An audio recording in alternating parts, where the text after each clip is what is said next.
There's a saying for some little chrome won't get you home, but it'll get you something. I don't know. He's got a lap to go.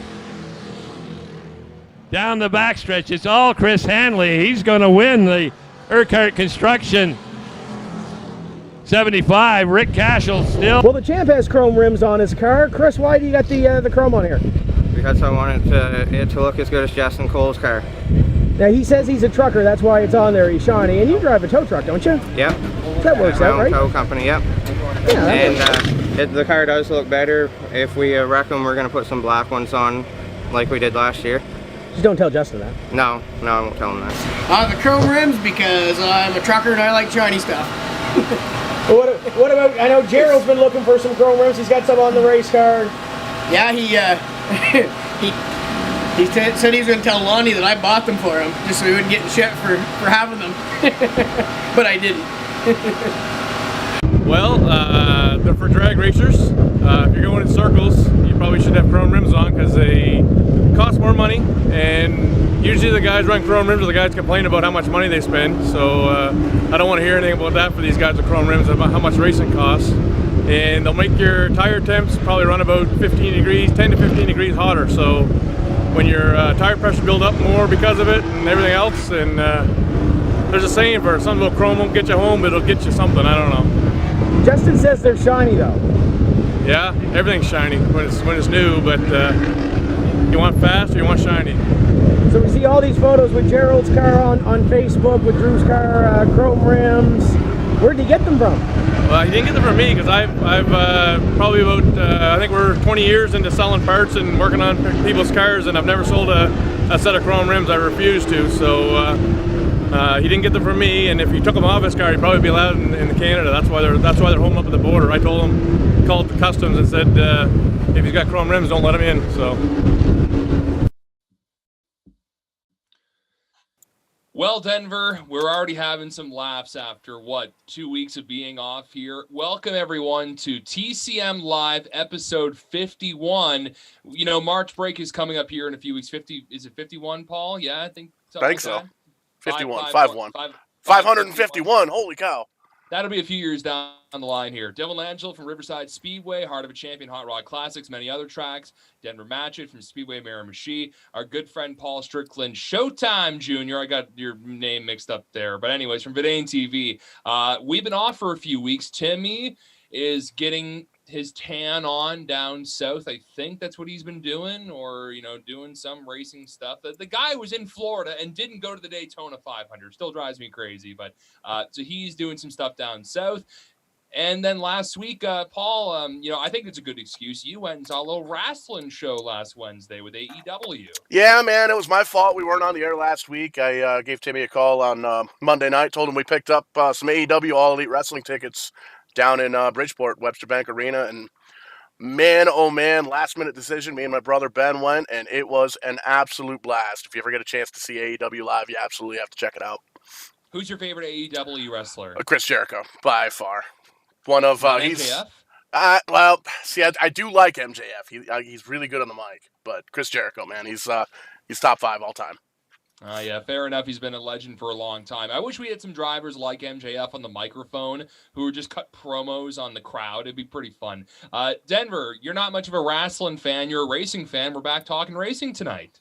Yes, but mind you, Dylan, sometimes you tune into some racing and get some wrestling for free. Oh, yeah. Those are the good ones. But yeah, we're back. I don't know. It's been a while. I think the last time we did this, I was in Halifax. Mhm. The Daytona 500 hadn't happened. I don't even know if the Clash had happened. It's been a while. But racing is getting into full swing south of the border where things are warming up. I mean, we're still getting a little bit of snow, but the days are ticking by, Dylan. It's going to be here before we know it. They are ticking by. Yeah, I think the Clash was just coming up. It was so long ago, but we had Joey Logano win the Clash, and during the Daytona 500, we had a rookie win the 500 with Austin Cindric, and then last week, the return back to Auto Club Speedway with NASCAR, Kyle Larson taking out his teammate. I mean, accidentally knocking him into the wall. At Auto Club Speedway. So Kyle Larson, Young Money, gets another win there. I know we're going to talk a little maritime racing. By the way, Tony Leonard is going to be coming up here shortly. We're going to talk his career with sportsman racing, truck racing at Scotia Speed World, and technical directing, which he is really known for now, setting up cars, crew chiefing, jack of all trades. And then we continue sportsman talk with Drew Greenlaw in a little bit. He made a couple of appearances up at Speedway 660 last year when the border kind of opened up between Canada and the States. And Drew's looking forward to a pretty big 2022 coming up. So he'll be on the show later. Tony's coming up here in a few minutes. But boys, what do you think about that new car with NASCAR, the next gen car? It's putting on some great racing, but we're finding out some things that maybe need a little tweaking, like flat tires. That seems to be one thing where it's taking cars out of the race completely almost. You know what? I don't even give a crap with the flat tires. After the last, I don't know how many years of watching like a glorified lawnmower with a parachute drive around the track, these drivers actually have to wheel these things. It is a beautiful thing. Like, they're putting racing back in, NASCAR. The last couple of years, when you're watching drivers wide open at some of these tracks, it's not much of a show. It doesn't give much of an opportunity to pass. Off throttle time in the corners, Dylan, that's a beautiful thing. Lots of it last weekend. I mean, worn out surface at Auto Club Speedway. I guess we'll see this weekend at Las Vegas will be a true test of the new car. But so far this year, it's been fun. Some of the best racing we've had in NASCAR in a while, in my opinion, at least. And yeah, go ahead, Paul. I was going to say you can't go wrong with the Xfinity Series and the Truck Series too. If the Cup ain't doing it for you, there's a lot, right, Paul? Yeah, and if you don't like the top 3 series, you can always go to the local short track where real racing happens too, and that's where a lot of the magic happens. Yeah, for sure. Hey, you know what? Since we've been off, there's been a whole lot of news dropping here since we've been off, and I guess we'll dive into a schedule release here, Denver. Fans in Prince Edward Island, they've been clamoring, wondering, where is this 2022 schedule? Where's this new website? Well, Tim did a lot of work with the website, and the 2022 schedule for Oyster Bed Speedway dropped last week, the week we were off, actually, but that schedule is out now, Denver, so Islanders can start planning their summer tour, the itinerary and everything, and also drivers from elsewhere can start planning out their 2022, right, with OBS. Absolutely. And we go back to OBS was that track that in 2020 didn't get to turn a lap. There was no racing in 2020, and they even had a late start to 2021. The Robbie and the gang, they worked really hard and were able to put a schedule together and get some racing done in the latter half of the season. I know they're itching to get a complete season in 2022, and that's going to start off with their Victoria Day weekend Demolition Derby, Dylan. They bookend their season with demolitions, and they are crazy for demolitions on PEI. That place is always packed. They haven't had the Victoria Day one now since 2019. Hard to believe it's been so long. Obviously, we kind of joked. It's kind of like the schedule looks a little bit like the NASCAR schedule with the way Pocono bookended the month of July a couple times. The East Coast International Pro Stock Tour going to bookend the month of July with 2 stops at Oyster Bed Speedway. And Dylan, you're going to be there for one of them with the Heart of a Champion Hot Rod Classics on July 30th, and the Maritime League of Legends and East Coast Mini Stock Tours also going to be on the cards for those big shows. It is the year of the tour pretty much at Oyster Bed Bridge Speedway, which is very exciting, where there was only 3 touring series that got there with the mini stocks, the legends, and the hot rods. But for the first time since 2019, the East Coast International Pro Stock Tour will be back at OBS 2 times, as Denver mentioned, we have the Canada Day weekend race with the Maritime League of Legends, the East Coast Mini Stock Tour, and Street Stock Racing. So that's Saturday, July 2nd. And as mentioned, the Heart of a Champion Hot Rod Classics, they make the return near the Natal Day long weekend. Natal Day for Nova Scotia, the New Brunswick Day for New Brunswickers, Saturday, July 30th. Those are some stacked cards, Denver, and the racing for Heart of a Champion was amazing last year. Went caution-free, side-by-side racing the entire time. And now we have more cars being built this year. It's going to be fun. So you can see all that again at timscorner.ca or the brand new OBS website, oysterbedraceway.ca, I believe is the title. But you can find all the links again with timscorner.ca. And, we don't want to dive too much into the COVID talk, Denver, just because we're getting away from it here. But that's one thing I want to bring up here. We are getting away from it because, well, some things have been dropped kind of quick here in Nova Scotia and in New Brunswick and Prince Edward Island. Proof of COVID vaccination. It all wrapped up in the Maritimes this week. And by the middle of March, we should be back to where we were, knock on wood, like 1,000 times over, by the middle of March, like we were in 2020 early on here, right? Well, that's hopefully the plan. I mean, I'm from New Brunswick, and we were told the same thing about the end of July last year, that everything was dropped and, big celebration, do the chicken dance and whatnot. Didn't quite turn out that way, but, fingers crossed this time. It's not just 1 or 2 provinces dropping rules. It's almost every province. I think vaccination proof is gone everywhere. Just in time, I might add Speedway Miramashi's banquet this weekend. But it might be the only banquet that's going to get held. Maybe it's a mini stock tour got theirs in before the rules got put in place before Christmas, but an oyster bed as well. But looking forward to that. And like you said, middle of March, things are looking good.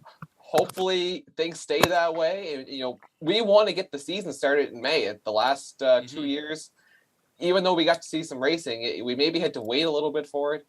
Everyone wants to get to the track this year. It's been a long winter already, and we're ready to get some racing in. So hopefully it stays that way. And I know you got to get back to some hockey as well with some of the restrictions being dropped. So things are looking promising. Let's hope that they keep trending in that direction. Absolutely, Denver. It's nice to get back to the arena. Wish the Lumberjacks could, do a little bit better, but it's been a rebuilding year. But, want to thank all first responders and frontline healthcare workers for all they've done the past 2 years. And, hopefully we can celebrate and not be back to square one here. I'm not doing the chicken dance until at least the summertime when we get through it a little bit here. But hey, you know what? Take it one step at a time. Things are looking promising here. Hey, we are live and interactive on Facebook. Paul, are you me tonight? I am you questions? tonight. Yeah, a little bit bigger, a little bit beardeder. That's a word, I'm pretty sure. Okay.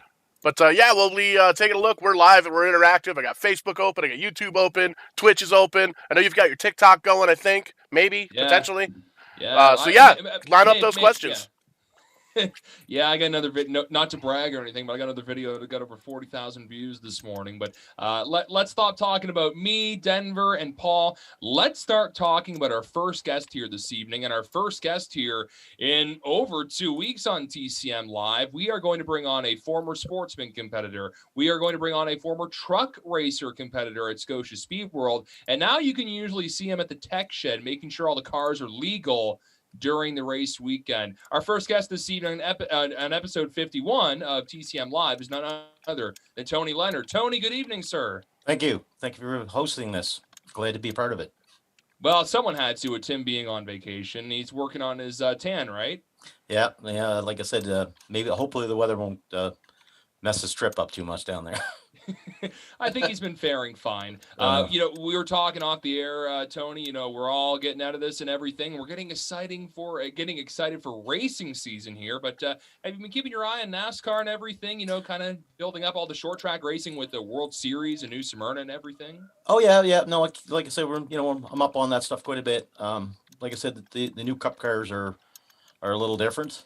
Getting the bugs and twinks out of them.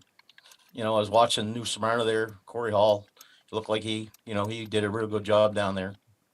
Some bad breaks, but that's racing, but you should be pretty proud.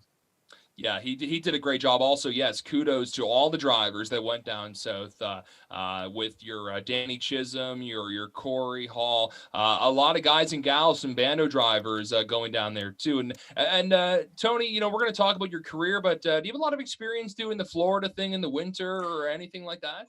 Yeah, like I said, you know, back in the John Fleming days when, you know, he was heavy with Pass, you know, we did a lot of trips down there. You know, the competition level is very tight.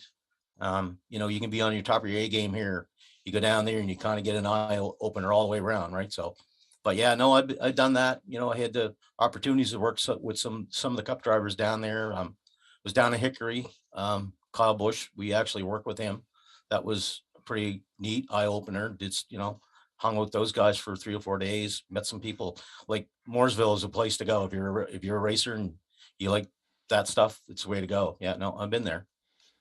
I know Denver for sure wants to get down there, and Denver and I are going to be kind of tossing the baton here between ourselves. We're asking questions, but Tony, you know, we're going to talk about your racing career, your teching career. You're going to be doing stuff with the Auto World Maritime Allstar Sportsman Series coming up this summer. I guess starting right there with this new series, very exciting that you're going to be doing that. And how cool is it that a new Sportsman Series is getting off the ground so quick here in the Maritimes? Yeah, no, I'm very excited about it.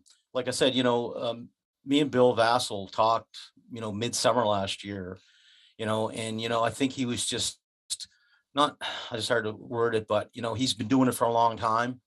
And, you know, the COVID really played on us for 2 years, you know, and, you know, we tried to, we worked some stuff. We tried to get everybody in the show. But the COVID really, I think, was the kind of knocker for him on that one, you know, and he kind of talked to me and said, you know, he said, I think I'm out at the end of the season. And then that was on a Saturday. And then he called me Monday and say, you know, I feel bad. I don't think I'm going to let it go. And then the last race, he looked at me and he said, I was going to give him my shirt. And I said, what do you want me to do? He said, souvenir. And I said, you're really out? And he said, yeah. So at that point, we weren't really sure how the series was going. And I had talked to him a few times, you know, up to that. And then I heard Craig McFartrees was looking in the door. And some of it was positive, some of it was negative. And then they had a meeting. I didn't go to the meeting. And then finally Bill, he called me and he said, you know, Craig has bought the series. So I'm very excited on it. I mean, I think the package we had with Bill with the Napa series, I think it was a good baseline. And I think, you know, we tried to keep the rules very fair. You know, some people didn't understand that, but most of them did. So, you know, and so then now Craig is reinventing the wheel and he, you know, it looks like he's putting a lot of interest and a lot of time into it, which is really good. I'm getting a lot of phone calls every day and it's all positive. So I'm really looking for, you know, to be big, really. What are some of the initial things, Tony, that are going to make it a bit different, this new series compared to the old Napa Sportsman series? Well, I think the biggest thing is like we were isolated to Riverside. And I mean, you know, Riverside is such a facility, you know, but, you know, I kind of said to Bill all along with that, I said, is it enough to keep the guys excited, you know, because we're doing three to four races a season, you know, guys specifically just isolate themselves with their cars to that, no other tracks. And, you know, and he said, well, I like to, but, you know, the opportunity just wasn't there. So I think now you know, there is so much excitement in it because we're going to go to the, you know, one of the really supreme racetracks. And then we're going to do all the other ones, you know, on the way. And, you know, we've been working, you know, me and him has been working on rule packages and trying to get everybody in the show. You know, our rules across the Maritimes are very similar. They're, you know, they're pretty much an overlay, you know, but there were some hurdles that we just had to work with. And I think we've got a pretty good, you know, handle on it right now, you know, to get the guys into the show with, you know, just maybe a few adjustments on it. But, you know, basically we don't want to deter anybody. We want to get everybody in the show and we just want to keep it fair. That's what me and him agreed on, right?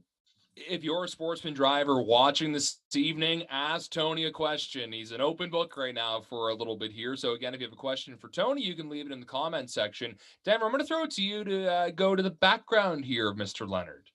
Yeah, Tony. So I think we're going to slowly work our way backwards. I want to know, you know, you've been doing the tech thing now for a couple of years. How did you get your start as a tech official? Well, basically, I think it might have been Rob Bonus that called me because he was working at the Center for Speed with Tim Wild.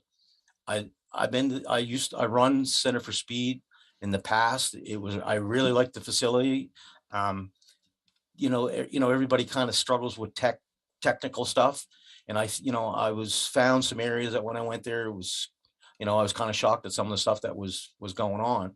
Not necessarily, you know, beating on Tim's door and saying, he was doing it wrong. Everybody has a different opinion. So, we used to love to go to the Atlantic Championship every year. We look forward to it. And then I started to back away from driving, a few reasons, getting older and stuff like that. And then Rob Bonus had actually called me and he said, "Hey, why don't you come to Shediac?" And I kind of thought that what he meant is to go driving. And I said, "No, my car's not ready. Why? Who needs who needs a driver?" He said, "No, we need somebody for tech." So I kind of said no at first. And then, I was kind of thinking, well, I like to go see the races itself. So I went up and that's kind of where it started there. And then it kind of progressed to the next season. And then Bill needed a tech guy. He actually came to Shediac on one of the fall races and asked me, why don't we talk? And I said, no, I'm good. I want to go race for Riverside myself.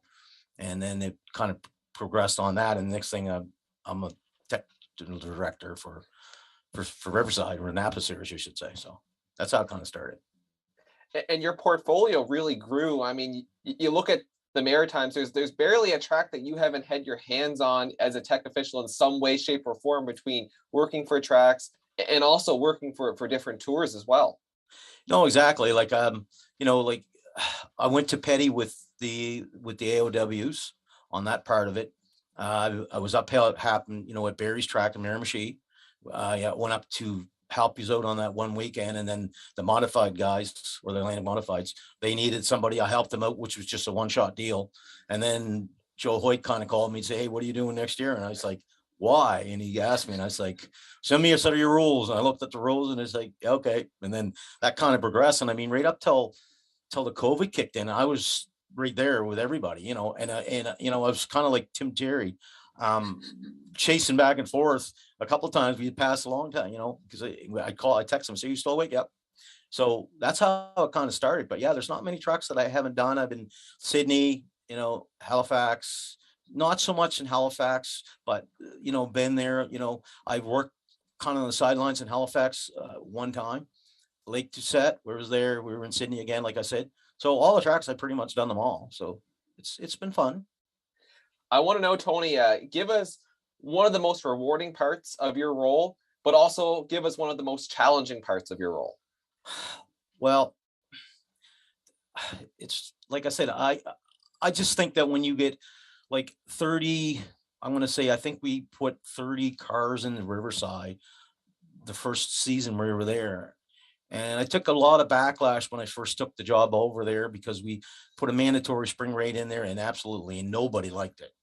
And, I just said to the guys that, I talked to, just give me a chance. I said, just kind of think, if this is the way to go. And after about 2 weeks, the guys came to me and said, "Hey, I think you kind of made the racing a lot better." So that was kind of my high points there, like that. There was a few low points that, had happened to me in the past. Something happens at one track and it progressed to another track, and somebody doesn't even give me a chance to say, "Hey, what happened?" That was kind of one of the low parts. And then, when that happened to me, I actually came home and I said to the wife, I said, "Get my racing suit out, get it dry clean. I'm going racing." And I said, I had enough of this tech stuff. Right.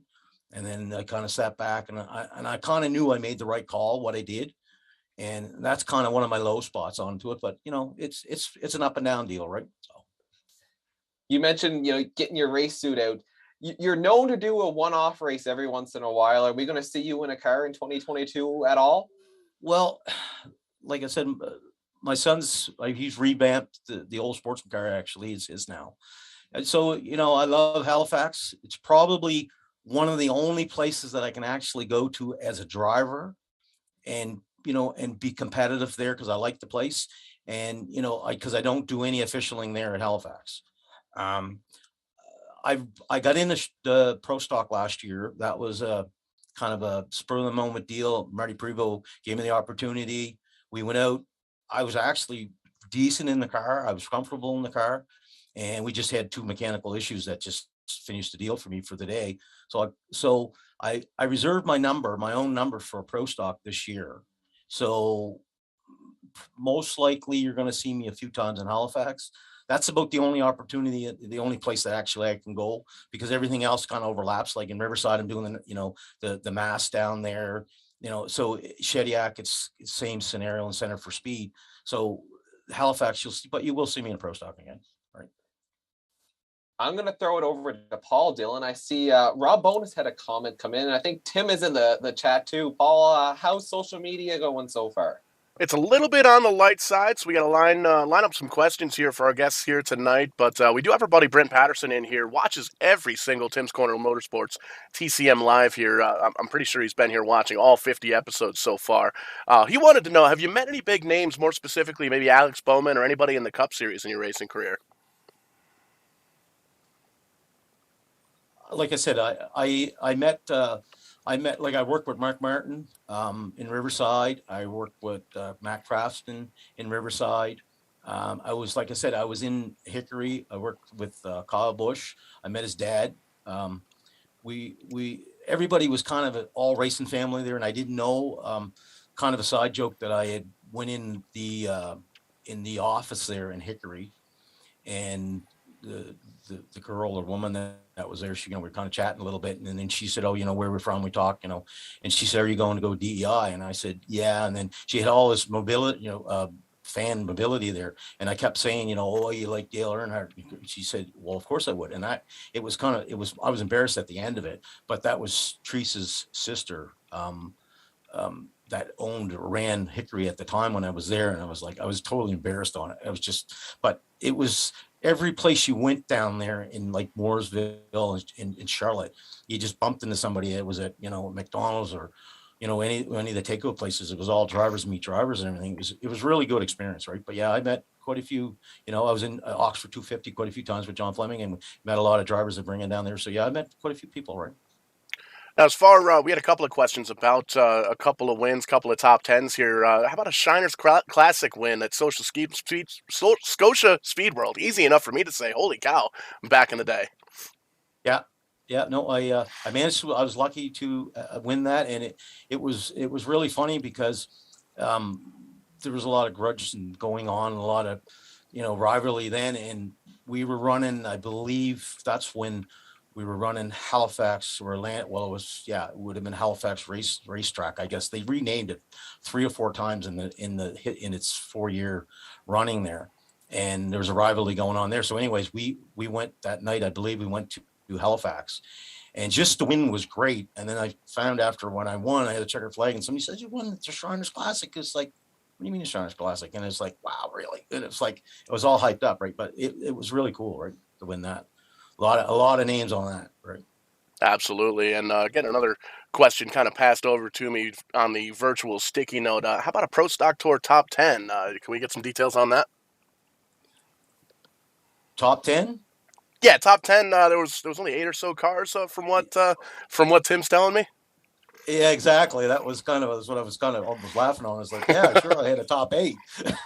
But yeah, there was only 8 to start, and I think I was top 8. So yeah, like say, hopefully we, if we get in a full race with 20 plus cars or whatever and get a top 10, it would be perfect where I'm at, so. Absolutely, and that's the last time I got into a street stock at Stafford Motor Speedway 3-4 years ago. I got myself a 9th place finish. 16 cars got disqualified from other tracks trying out different rules packages, but the record books say I got a top 10. Well, that's exactly when somebody asks you where you finished, that's where you finished. 100%. And usually we kind of save these for the last part of the interview, but I know Brent's going to ask, watching in the chat in the Facebook, where can we get any hats, T-shirts, anything like that, any kind of social media following? Oh, no, that's not so much right now. But no, like I said, the pro stock deal, I'm going to really concentrate on that whole deal there myself this year. We tested really late last year with 2 car team, and we kind of put a schedule together last year in the fall. I mean, stuff does change in the COVID. Now where the COVID seems to open up, it kind of opens up the whole door that we're definitely going to go, and run, a minimum of 3 races with two-car team on that one. 100%. Always good to get the plans lined up before the racing starts. It's what I got for now, Dylan, but still looking for questions, comments, snide remarks from the peanut gallery out in the chat. Let's get some more questions here for Tony. Thank you, Paul. And there are a few here I'll get to in just a moment. But Tony, when you're saying that, that's with Marty, right? So Marty's got a couple of cars kicking there. Is that what you mean? I know Marty and John took a couple of photos together last year. It looked like they were maybe working together a little bit. Yeah, they've been working a little bit. Marty has 2, top running pro stocks there. And like I said, we test a lot. And like I said, he'll call me any given time and you say, hey, let's go test. And I'll go up and get in the car all night. And at the end of the night, I'll say, Marty, you really want to get in your car now? And he'd go, no, I'm tired. I was like, why? You didn't get in the car. No, I'm tired of watching you. Right. So, like I said, but no, like I said, I've been, unofficially, I've been in a pro stock a lot. I do a lot of testing with, with some teams and stuff like that. I've been around race cars a lot, and I can give them the feedback on it. I find, a second opinion never hurts. I mean, I've, back in the day, we struggled with, maybe driver or chassis, and you kind of get confused. And, I said to guys, hey, get in my car, I might go faster. That's what I want to see, that happened at a couple, when we used to run the Halifax, the Speedway there was a fellow there, a real good guy, actually just died of terminal cancer, maybe 6 or 7 months ago. He was out in West, struggled, real good car, always finished second to me or third behind me. And I kept saying the guy's name, Glennie Benjamin. I said to him, Glennie, I said, you got a good car there. And I said, hey, why don't we flip cars tonight just to practice and try? He wouldn't get in my car, and I took his car out, and his car was better than mine. And it's funny, the next week he beat me, and he came to me, and I think I had tears in my eyes because he was just one of those guys, just wanted to win the first time, and he did, and that was it. But yeah, I felt bad when I heard he passed recently. In the peanut gallery here, a couple of comments around tech directing where Rob Bona says, so it's my fault you're saying? So yeah, are we throwing some shade at Rob there for you getting in that? Yeah, exactly. Thanks, Rob. And then a nice comment here from our good buddy Randy Titus, and he wrote, having done tech work in the past, I commend you for doing that in the tech shed. You can't make everyone happy. It's a thankless job, and now I see it more as a driver. All the best luck with Auto World Mass coming up. And that truly is the thing where, not just yourself, but with other tech directors, you always hear the drivers ragging on, they're going to say I'm doing this and doing that. It is a hard job, Tony, right?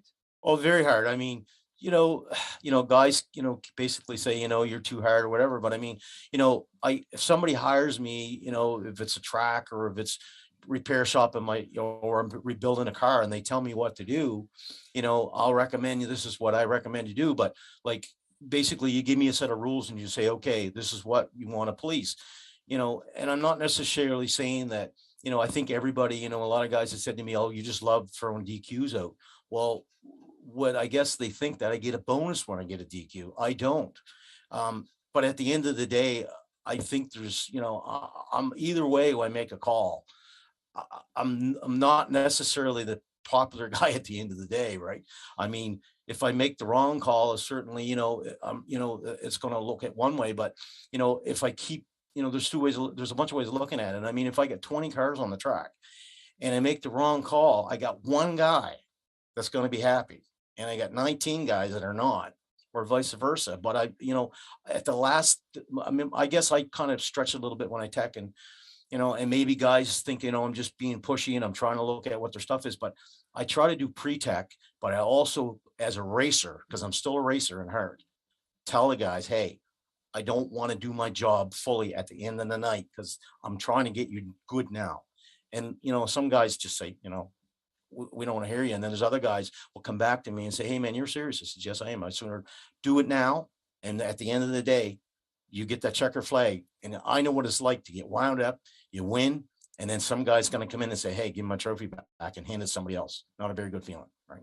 No, it would be the worst feeling in the world, especially after a big race there. Where we've had in the Maritimes guys win like the IWK 250 and get their car thrown out. Imagine you win the biggest race just to be told, "Hey, you lost in the tech shed," right? Oh, exactly. And I mean, there's always a different opinion. There's something, there's stuff, everybody's human. There's going to be mistakes, but, you just got to keep it fair. And that's what I tried to do. I mean, there's a lot of guys I go to and, they probably throw rocks at me when after night one. And then a few nights later, when they know that I'm making a difference and they see, okay, I was hard on him, but I'm hard on everybody else. Then them guys come to me and say, hey man, like this is cool. We know now I don't have to look over my shoulder and look in there and go, okay, what's he got on his car that's not right? And I know as a driver, I'm the same way, because I know when I go in there, the last thing you want to focus on when you're sitting in a lineup to go out in the race is somebody else that's got something or not. You want to be fair. And that's all I want. And if I get beat fair and square, fine. Shake the guy's hand. Not a problem. I just don't like it when it goes the other way. I really don't. Ryan Van Orscott's wondering where the beer is. The beer. The beer. Nice guy. Nice guy. Talking, in the race car and everything here, Brent Roy from Speedway 660, he wrote that he'd love to see you something at Speed Weekend. I'm pretty sure that he's not driving that 26 car anymore. Maybe you could get behind the Camry Kids ride. Yeah. I have to tell you a little quick story on 660. Sure. Went there, laid over races, sportsman race. I'm thinking 2004, 2005. John Fleming had 2 pro stocks that were totally destroyed that season. Never had a pro stock to put in the shop. And there was a 200 lap sportsman race that was laid over. And I don't know, I think it was a rain delay, could have been weather delay, obviously. And it got pushed to later part of September. And John Fleming came to me and he said, hey, do you want to go racing? And I said, racing, where we go? We ain't got a pro stock left.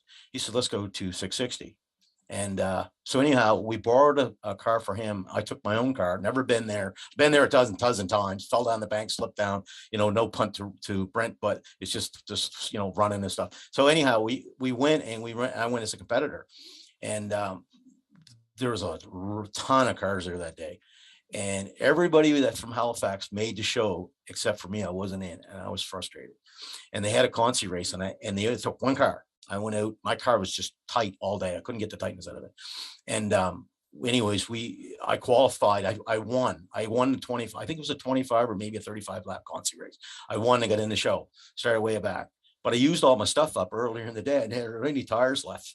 But we started maybe, I'm thinking 28 cars or something like that. A lot of cautions, a lot of wrecks. And I think I was the last car except for Sean Turple. He ended up winning the show. And I made it to lap 165 and it broke. But Fleming, he blew a radiator hose like lap 5. I still remember that. And he was like 5th or 6th. And he was, he was pretty aggressive in the car. And I was back anyways. And he destroyed at least 10 cars in the field. The radiators blew off. Right. So pretty good. But yeah, no, Brent, no, a ride would be really good. There you go. We're getting it all lined up here. Denver, I know before we were getting on here with Tony, we were talking about stuff to maybe talk about here. I know John Fleming's already been brought up here a couple times. Tony's got some history with him, right, Den? Yeah. So, Tony, what was your official role, I guess, with John? Well, I had a lot of titles. I know at the end of the day, I basically had a lot of wrenches in my hand. Let's put it that way. He won 5 championships, and I believe officially I was with him for 4. But yeah, basically I've been right there in the next in line as crew chief. Basically, I was the go-to guy when he'd say, "Hey, Cat," that's what he called me. Car ain't working. Let's do your magic. Some nights it worked, some nights it didn't. But so talk about the success that you guys had together. You already mentioned, 5 championships, a couple IWK 250 wins. The sky was really the limit for you guys, and every time John hit the track, he was a force to be reckoned with. Oh yeah, no, exactly. Like I said, we go to the track and, there was very few times that we went home disappointed. I mean, like there were some goals in his bucket list. The Riverside 250 just eluded him forever. Could never just be there at the end.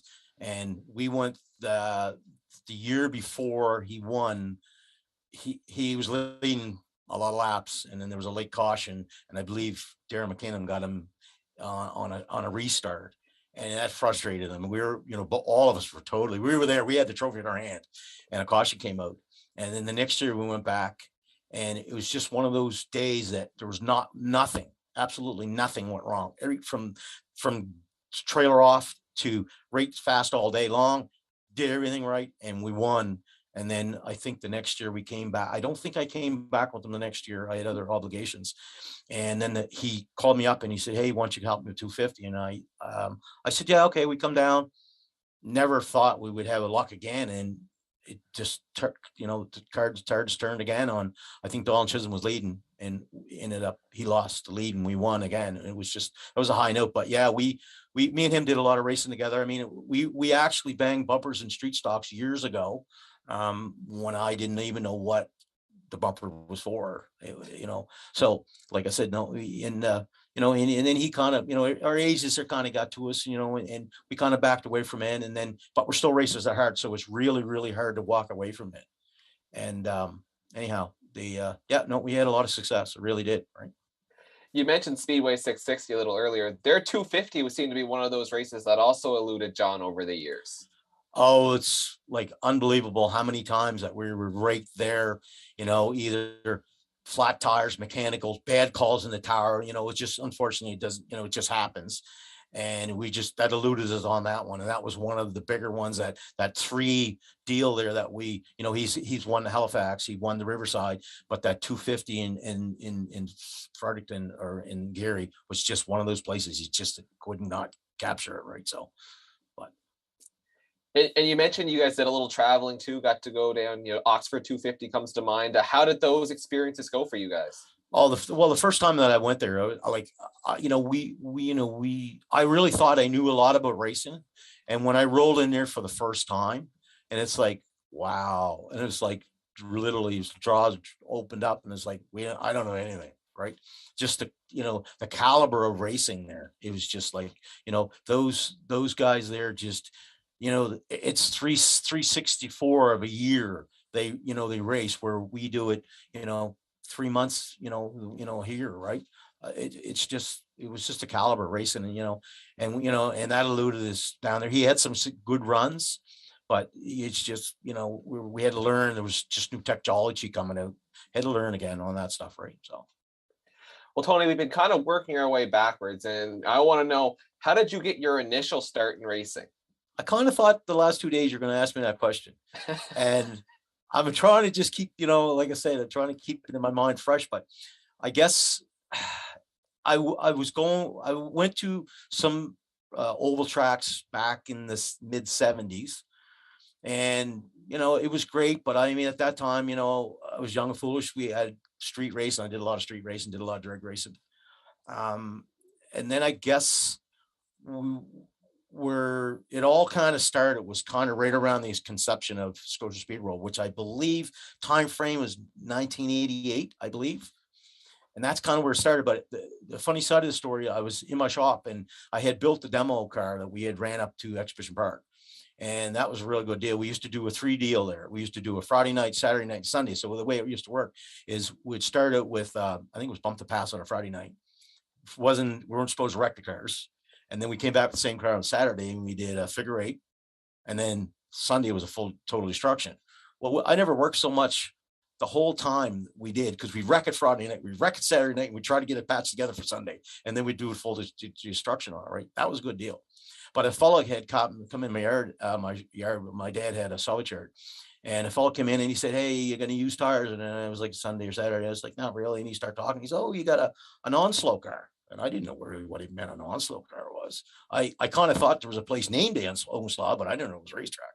And then we started talking, and then he said, "Oh," I said, "No." I said, "That was a demo car." So anyways, he said, "Come on, why don't you go to Scotia?" And he said, and I think Onslow and Scotia still were running together for the first 6 months or a year. So anyways, I went up and went into the pit and I looked at that and I said, "Nah, that ain't my cup of tea." Walked away.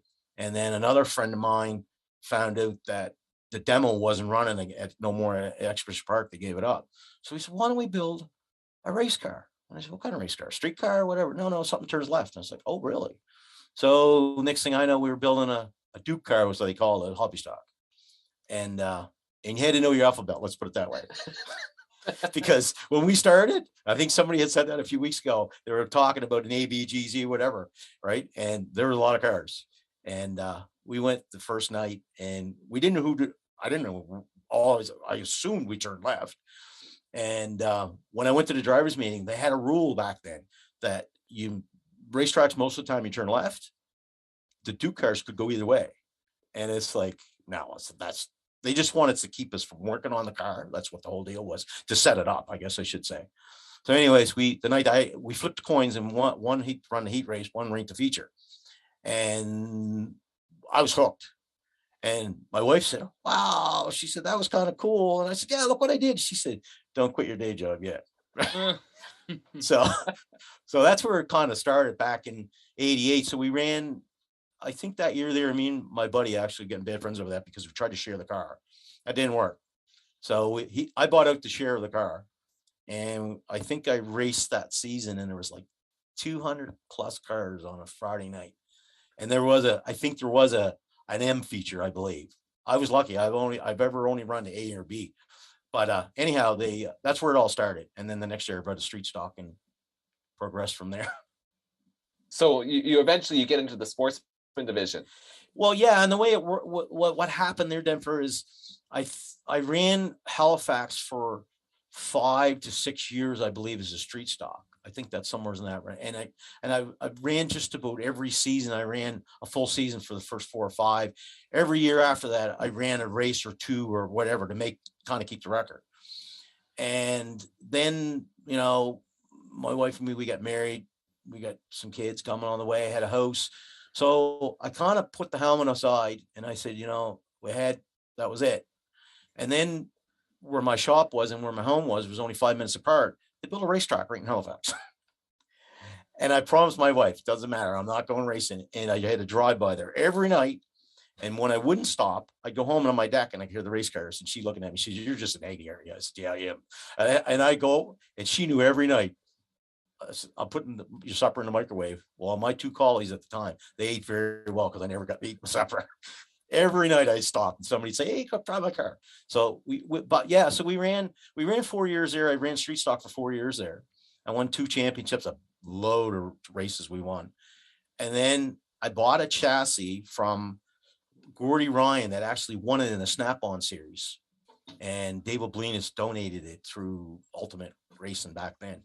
So I had the Sportsman chassis sitting in the yard. I was still running my street stock. And then all of a sudden, for no particular reason, Moosehead closed up. And I said, that's it. I'm done.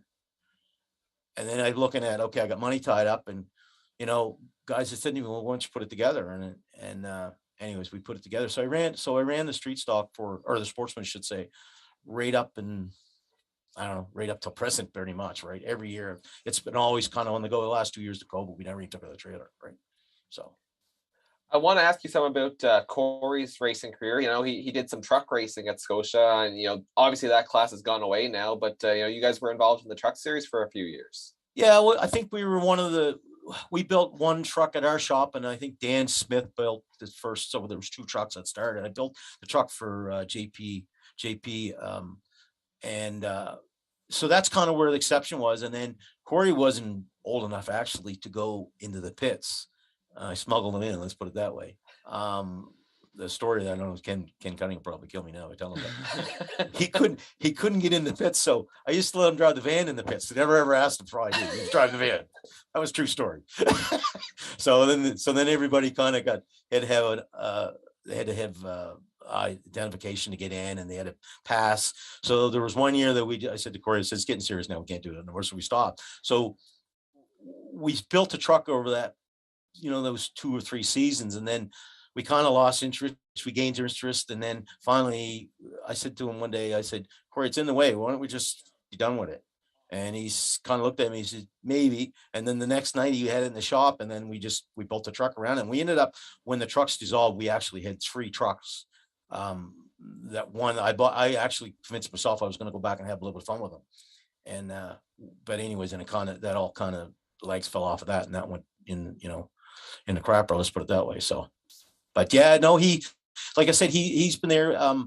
It seems like I give him a good car, and he just didn't have the luck with it. And I do remember this story, where he was going to run for rookie honors at Scotia the next year, and I think you're allowed 3 races or something like that. And when we pulled in, Tim come over to me and he said, "Is Corey running tonight?" And I said, "Yep." So he said, "Well, he's going to lose his rookie status for next year." So I looked at him and I said, "Corey," I said, "do you want to run?" "Yeah, I'm running." And then he went out and practice. And then I guess he kind of thought about it. He said, "Come in." He said, "No, Dad." He said, "I'm not going to race tonight." He said, "You can race." I said, "Hey, I'm too old. I can't race anymore." He said, "I'll just get in the car," he said, and try it. So he kind of changed the setup a little different than I run it. So I got in it and come back and he said, "What do you want me to change? Take springs out?" I said, "No, leave it." "Why, you're not racing this?" "No, leave it." I went out and I won the feature, or I won the heat, and I won the feature that night. And I looked at him and said, I said, "I told you should hook the car." But yeah, so anyways, he's been in Center for Speed with me, helping a little bit on the tech side, and he's always been taking some cars up there. We took a bomber car up there last year and left it up there. He just goes up and plays. He loved that place when he took the truck up there. He ran the street stock guys all that day. He had a blast. So like I say, in my shop right now on my surface plate, we got my old car, and we literally, I cut it. Well, he cut it up. I couldn't even look at it. It was just too hurting for me to look at it. He cut it in 3 pieces, and I had center section, and we put a new Johnson clip on it and a new rear clip on it. And he's just shelling money right and left. And I said, "How's racing?" So, but yeah. So, Yeah. but I believe, like I said, with all these big races, a lot of money at stake, you definitely see that his car or on the track, probably at least 2 provinces, I'm sure.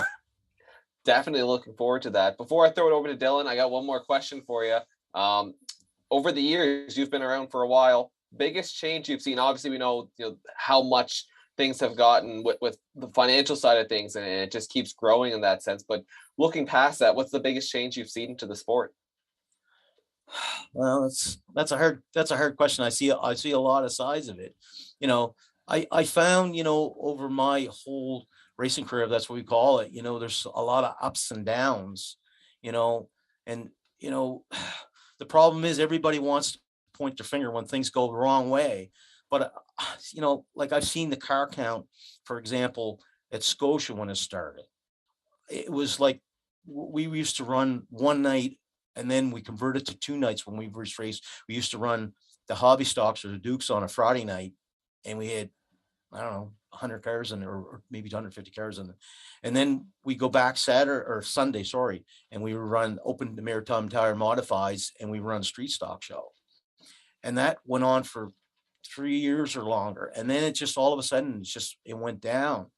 But, it's like I said, the question is a tough question to answer.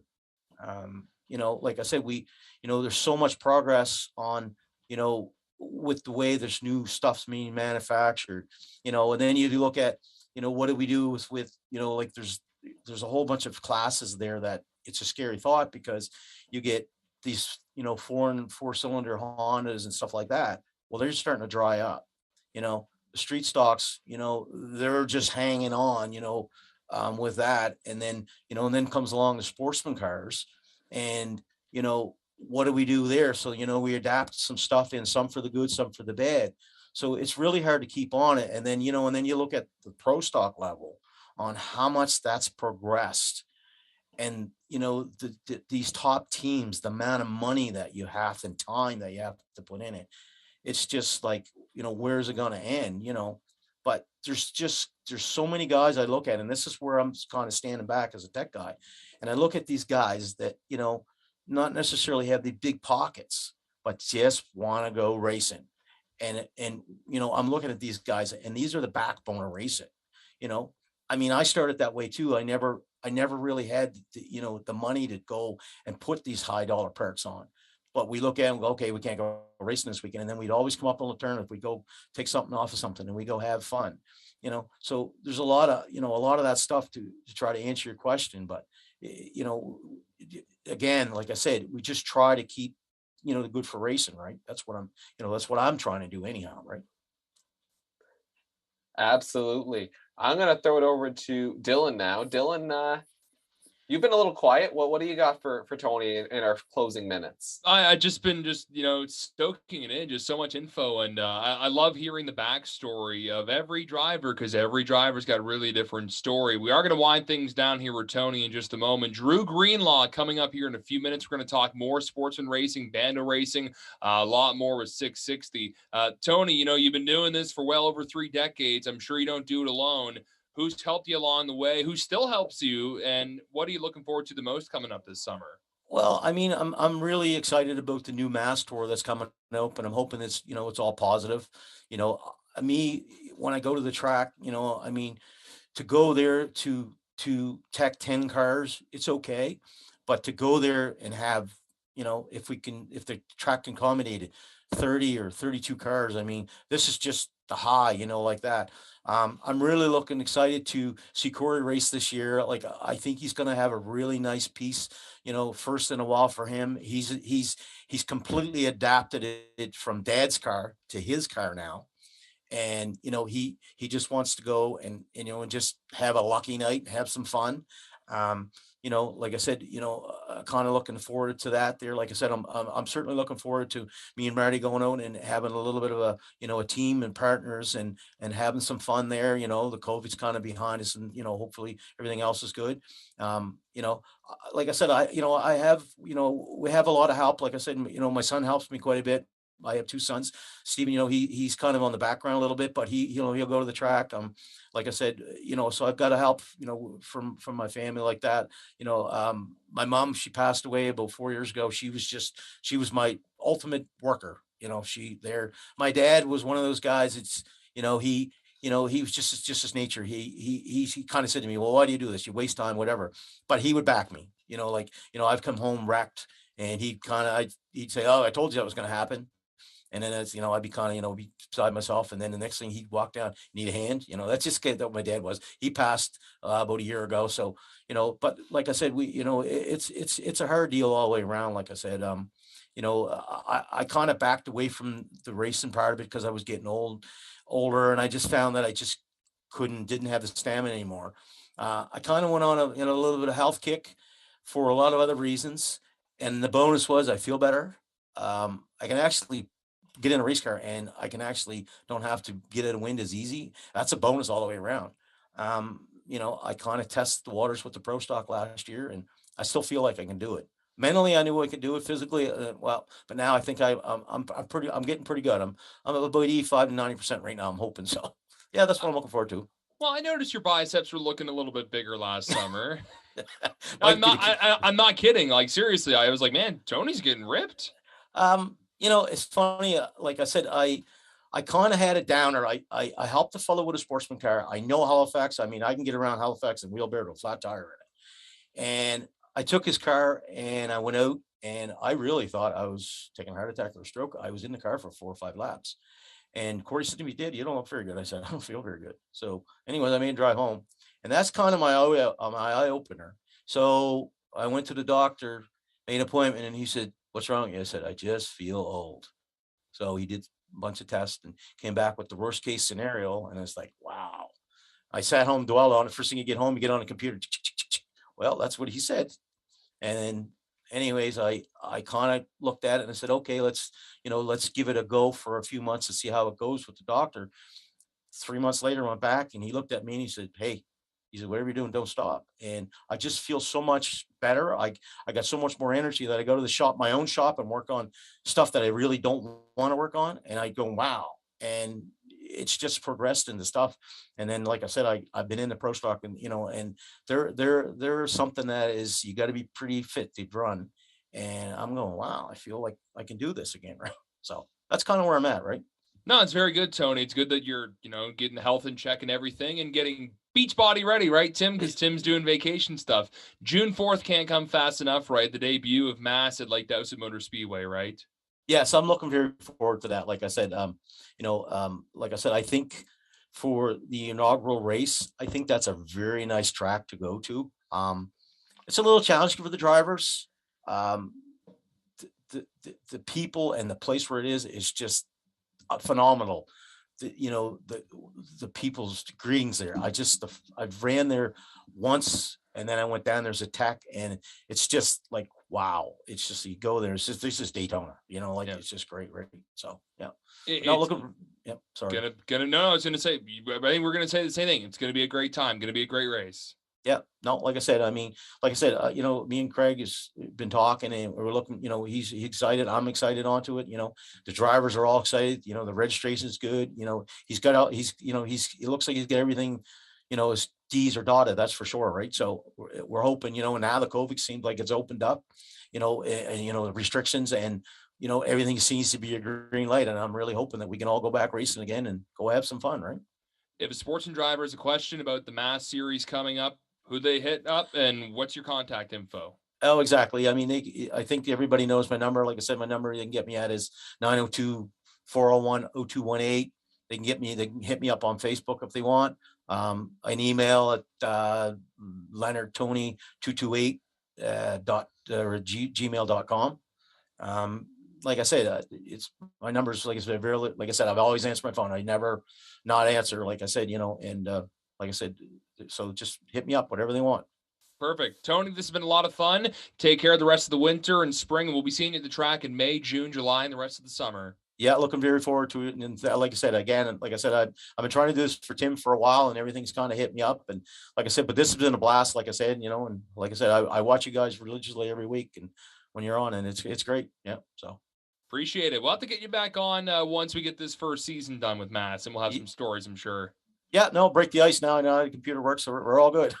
Perfect. That's Tony Leonard. That's Tony Leonard, the tech official for the new Auto World Maritime All-Star Sportsman Series. And we'll see him at the track a few more times, Denver. And we're going to transition to our next guest here in just a moment. But, with the track and everything, not a lot of racing going on here in the Maritimes. But on timscorner.tv, there is a little race going down there. And Tim's actually setting up with the whole crew at the something with a plunger, I believe, right, Denver? I honestly, plunger night, I don't know. I have no idea. Tim just said it's toilet bowl. The toilet bowl, something, the crappiest race in America. I don't know. But if you're a subscriber to Tim's Corner TV, you can watch on Friday night live as a bonus to your subscription. Yeah, it's pretty cool. So something to mix up there between all the great racing that we got back catalog from 2020 and 2021. So you can see that on your screen there. The Toilet Bowl Plunger Night, Friday, 9 p.m. Atlantic, and you get that with your TCM TV subscription. So a little something courtesy of Pit Road TV. And that's where Tim is actually tonight. I think he was passing Dolly World or something and setting up and everything. But we're going to go right from talking plungers back to New Brunswick racing here. Tony was talking a little Speedway 660, and that's going to be one of our main focuses coming up here for our next guest this evening, driver of the number 23 Sportsman. Got to meet this guy for the first time last year. Second guest this evening, Drew Greenlaw. Drew, you got a copy, my friend? Hey, how's it going? Good. Thanks for waiting here. You were here for most of Tony Leonard's interview there. What'd you think of that? Yeah, interesting interview. It's great to listen to different aspects from all around the Maritimes. Yes, Maritimes, the key word there. You're down in Maine, I believe, right now, from Maine. And how's the winter been going so far, getting ready for the 2022 season? It's been a snowy winter, as you guys know. Mm-hmm. It's been slow for us here. Obviously, with COVID, it's been tough getting across the border, things like that. But we've been ready we've raced 3 times in 2 years, so we've been ready the whole way through. just chomping at the bit to get going. We're chomping. Well, Denver probably saw you a lot more back in the day with Bando Racing and 660. We're going to go all the way back there. And I guess the one key word I would say is young, grizzled vet. You're a young guy, and you've been racing for quite a long time, right? Yeah, it was me and my dad were talking about it last year. Like, even though we only got to race twice, that was my 10th year. I'm only 23. It's kind of crazy. Denver, I guess I'll throw it to you quickly to kind of, with Tony, we went from present to back. I guess we'll go from back to present here with Drew. Yeah, so we'll start way back at the beginning, Drew. How did you get your start in racing? And I guess, how does someone from Maine end up racing in the province of New Brunswick? My story goes way, way back. I don't know if you guys know. My grandfather, he raced at Hammond River, Roy Greenlaw. He raced at Hammond River, Riverglade, Brookside, back when that was a track in Fredericton, kind of Miramichi. So he went from there to building cars a little bit. Special car, I don't know if you guys know, he did actually end up building the car for Dale Earnhardt. Actually for Ernie McLean, but for Dale Earnhardt to race at Riverglade. That's cool. I mean, I think there's videos on YouTube and stuff about that. From there, my dad started racing. He raced at Cedar Mills in St. Stephen. That was another track gone in the mid to late 90s. There, he met my mother. My grandfather raced there. That's where they met. And I don't know, so it's been kind of a family thing. Started there. So flash forward to, somewhere around 2010, 2011, and Drew Greenlaw is driving a Bandolero.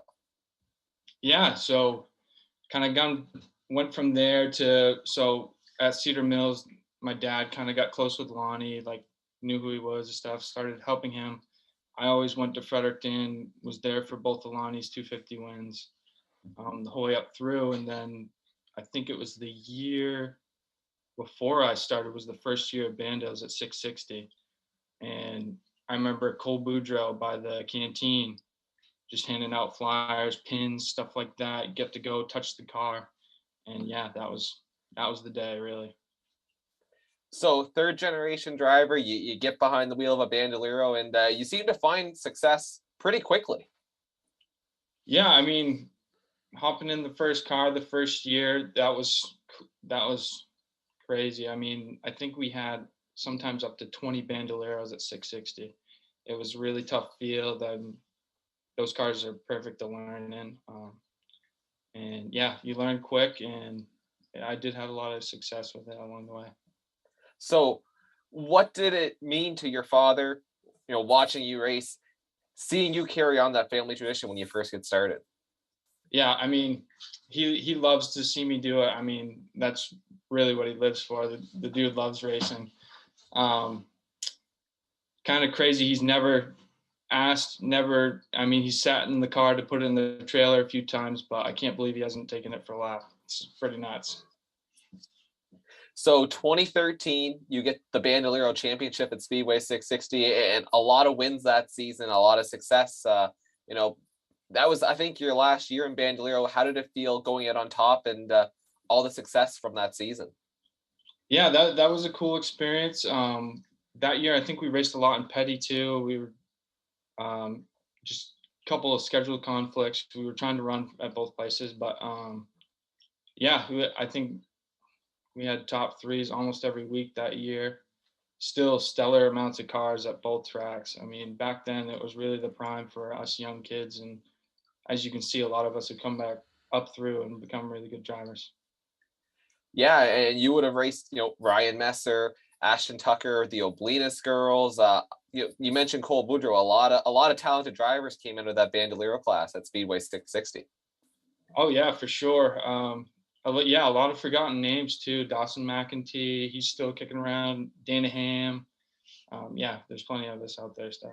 So who was the toughest driver to race against in the Bandolero class when you were, running up front and doing well? That's a tough question. I mean, I know he was super young at the time, but Braden Langell, he was always super fast when it comes to 660. I wouldn't call it a rivalry, but me and Cole Tanner were always back and forth back then. That's another name. But yeah, I'd probably say Cole. Cole.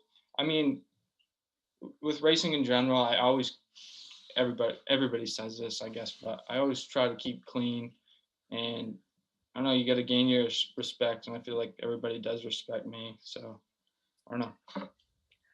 You'd mentioned, your grandfather raced in Miramichi. If I remember correctly, you hauled up with the Bandolero all the way up from Maine to Miramichi around that same time and picked up a checkered flag. What do you remember from that event? Yeah, so I think it was the year before we actually first tried to go up there, and I got rained out. Cool little experience. I can talk to that after, but yeah, different weird track there. I mean, in the Bandoleros, there's no front suspension, or wasn't at the time. So yeah, rough track for us in there. I mean, me and my height, I was still almost 6 foot at 50, whatever I was, 14, 15 years old. So yeah, in those little cars, my knees were bruised after some of those races from hitting the dashboard. So in a Bandolero car, describe each of the tracks, the, Petty, 660, Miramichi, they're all different tracks. I know Petty's got the high banks, but has a couple big bumps of its own. 660 is more of a sweeping track. Which one was your favorite? What was unique about them all? Yeah, they're definitely all different. Like I said, I only raced Miramichi once, but I just remember it for the win, I guess. It was overall pretty good. Petty actually, I think, was my favorite in the Bandolero.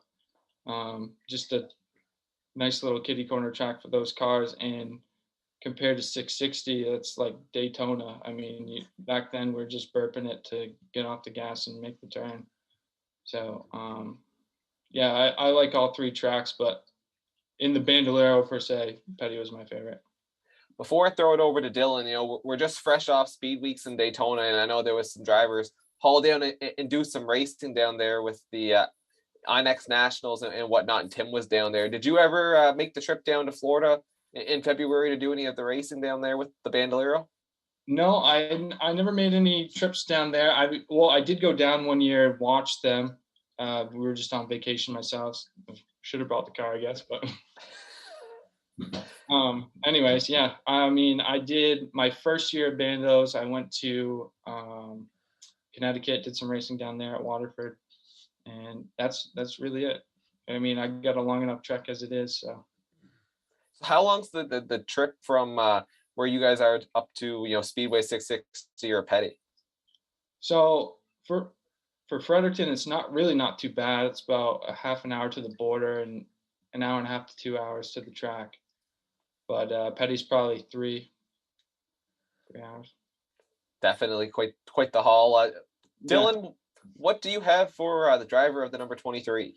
Well, I'll pass the baton right away to Paul, because I can see social media starting to light up a little bit. Paulie, what do we got for Mr. Drew here? Lots and lots of positivity, it seems. Kathy Witt's in here watching. She says Drew Greenlaw is one of the best to watch at the racetrack. Jordan Vino in here says he can't wait to put some donuts on that new Revolution body with another Revolution body this year. So it's always good to have a little friendly rivalry there. Randy Titus in here watching tonight says it's so much fun to watch Drew race. Such a clean driver, relying on his talents. Wishes he had a tenth of the talent that you had, and can't wait to see you again at the track this year. Our good buddy Tim Terry Timbo wants to know what colors are the wheels going to be this year? I knew that question.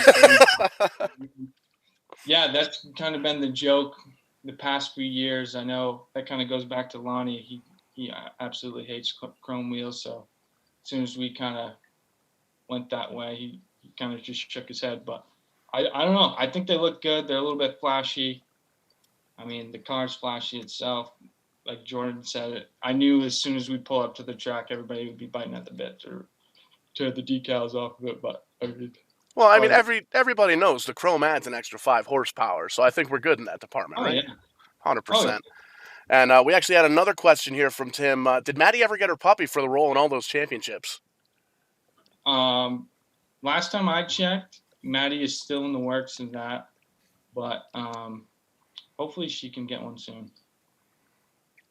100%. And just looking through, just a lot of positivity from all the viewers in here. It definitely seems like there's a lot of Drew Greenlaw fans out there. So we got to ask the question: hats, T-shirts, any kind of merchandise? Can we get something out here for the fans to show who they're rooting for?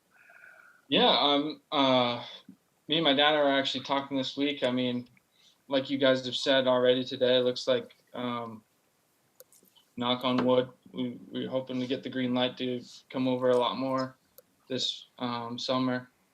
So yeah, we're looking to get some T-shirts and hats.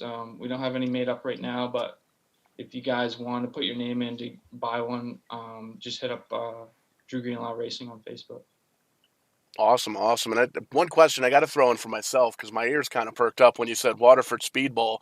That's 15 minutes down the road here from Vane TV HQ. We going to see you racing in Connecticut this year? Probably not, but yeah, that was a pretty cool experience down there. We had restrictor plates on the bandos, and they just bump drafted essentially the whole way around that place. Yeah, I've heard. I haven't seen the bandos there in person, but I've definitely heard that it's an adventure to see and be on track, because that's you're all go all the time at that track for sure.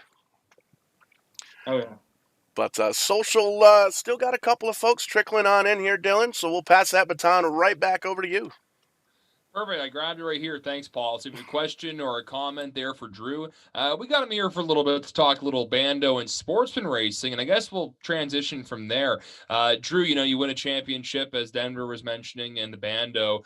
Tall drink of water you are. You're what, about 6'4", 6'5" now? I remember we met each other at 660. I was like, man, there's not a lot of people that are eye level with me. Yep. Yeah, probably around 6'4", yep. Okay, kind of like Austin Cindric. Usually the race car drivers are small dudes like Tyler Reddick and Kyle Larson. There's not a ton of tall guys. I think the only ones I can think is Cindric and Michael Waltrip, who are like over 6'3". Yeah, I mean, like I said, back in the bandos, I remember we'd get out of the cars sometimes. Me and Kenny McKenzie both. We were both big kids. We'd have like scratch marks on the top of our helmets sometimes from the roof. So how do you go from a small bando up to eventually a sportsman? Was it a direct go from here to there, or was there an in-between of doing something else? Actually, yeah, that was the other half of the Miramichi story. That day that it got rained out, the clouds kind of let up a little bit, sun shining a little bit, the track got dry enough. Joe Hoyt and a couple of his friends let me and Ryan test out some AOWs. Just around the track. So that was my first real sit-down experience in a big car. And then that same summer, I believe, I got to race John Rankin Sportsman, which is mine now. He was starting to transition into pro stock, and I ended up buying that car that next fall. Here in Nova Scotia, Drew, we have guys and girls that go from the bando to a legend or a bando to a mini stock. Going from a bando to a modified for testing and then to a sportsman, that had to be quite the jump, eh? Oh yeah, it's two different worlds, really. I mean, with the bandos, they're so touchy. I mean, like I said, you learn really well in those cars. To like the sportsman AOW, they're just boats, you're just floating around. But yeah. Two different worlds, two different experiences, but both very good. Had a lot of fun in both.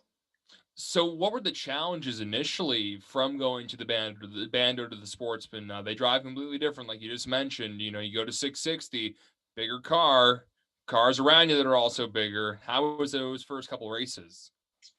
I mean, obviously a little shaky. I mean, especially that first one, I think I was 15, maybe 16 at the time, just got my driver's license, never had driven a standard or anything like that before. That's always a learning curve. But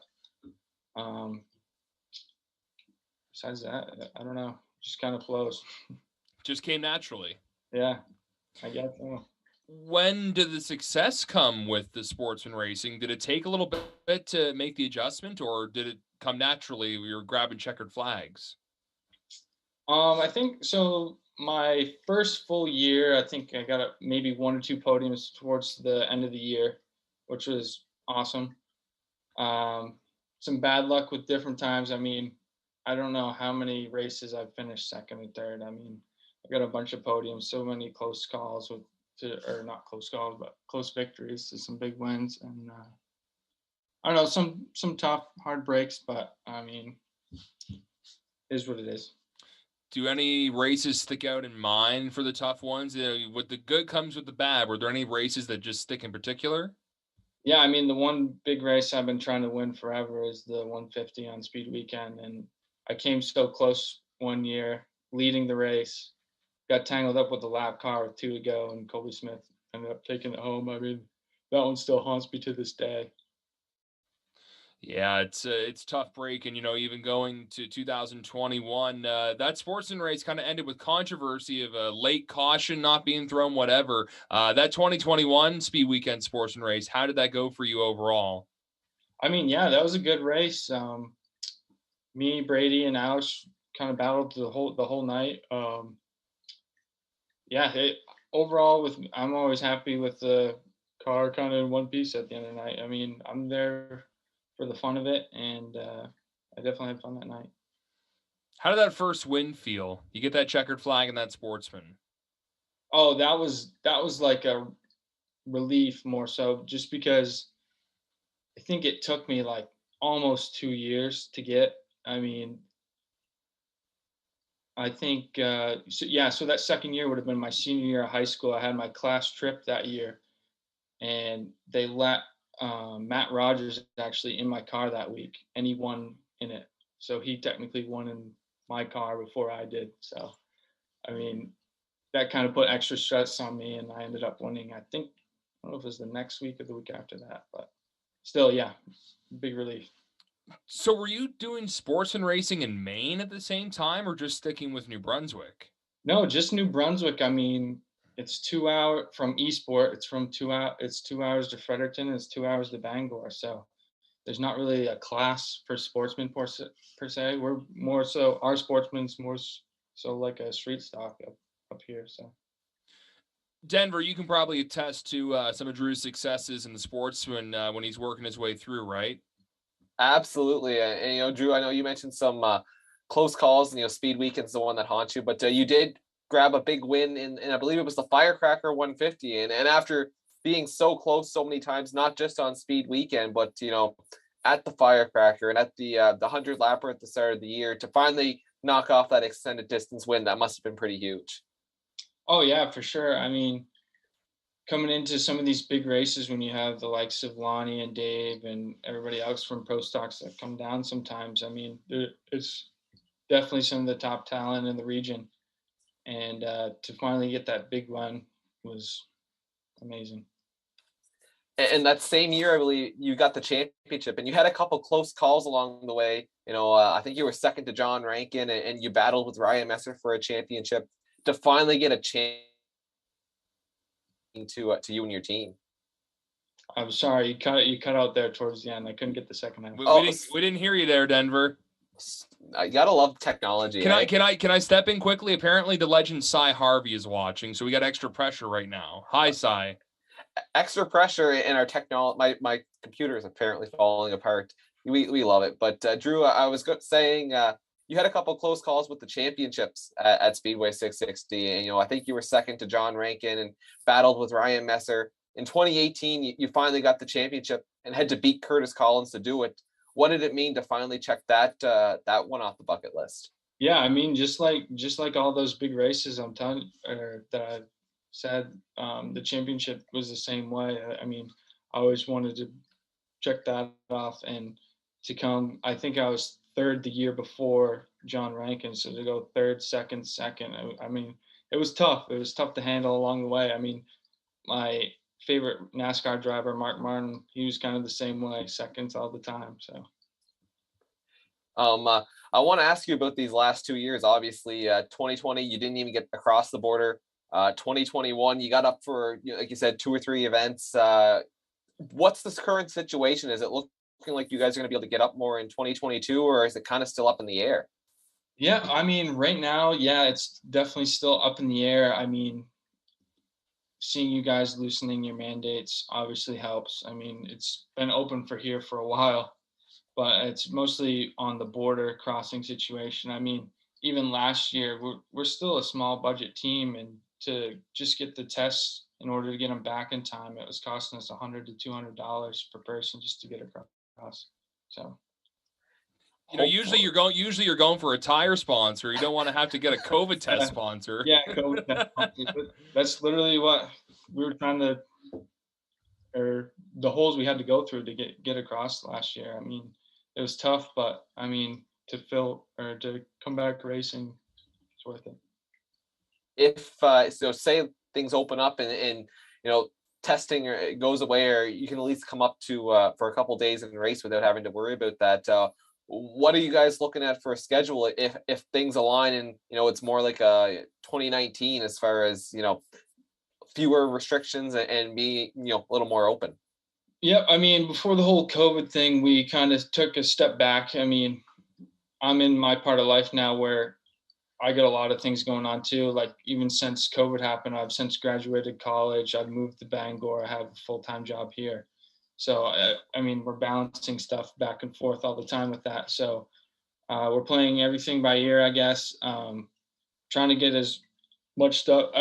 The big thing I want to do is definitely get to different tracks with the Sportsman. I mean, I've been saying that for years. We've always wanted to go to Petty. Like I said in the band, it's been my favorite track. It's just things haven't been in alignment for that to happen. So hopefully we can scratch that off. Maybe do a couple of mass tour races. Who knows?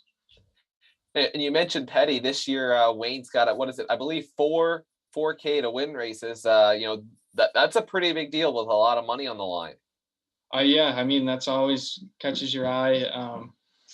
Makes me want to get back there even more. I mean, Wayne runs that track really well, and I really want to get back there. We're starting to see the Sportsman class migrate to a lot bigger races. Petty's got those 4 big races. Speedway 660 has their 2 or 3 big Sportsman races. We see the Mass Tour, lots of 100, 150 lap races with big money on the line. You got your career started at 660, where it was a lot of 30, 40 lap features with 1 to 2 of the big races a year. With more and more big races coming out, do you prefer the bigger races, or do you like the short shootouts? I mean, I don't know. It depends. I technically like the bigger races more, but like points racing was always fun, challenging, like with the short stuff. But I don't know. I feel like overall I'm a pretty calm person. I try to save my stuff throughout the race. So I think the longer races do suit me better. I got to ask you about the Ricky Bobby 150. One of the first or second years they ran it, you had the opportunity to drive the 68 car, one of the best street stocks in the Maritimes. Take us back through that race, and almost had the victory, led a lot of laps that night. Take us through the Ricky Bobby 150 with you and car 68. Yeah, I mean, that was an awesome opportunity. First time in a street stock. Yeah, I think we had a couple pro stock drivers in there that night too. Greg Fay was in there. But yeah, I think he ended up having a legend race somewhere that night, running for the points or something. And yeah, they called me up, wanted to know if we could race that weekend, and I said sure. I mean, why not? Street stock's definitely different. First time coming off turn 4, I hit the gas, and I was like, "Where's the throttle?" There's nothing there. But I mean, it's all a learning curve.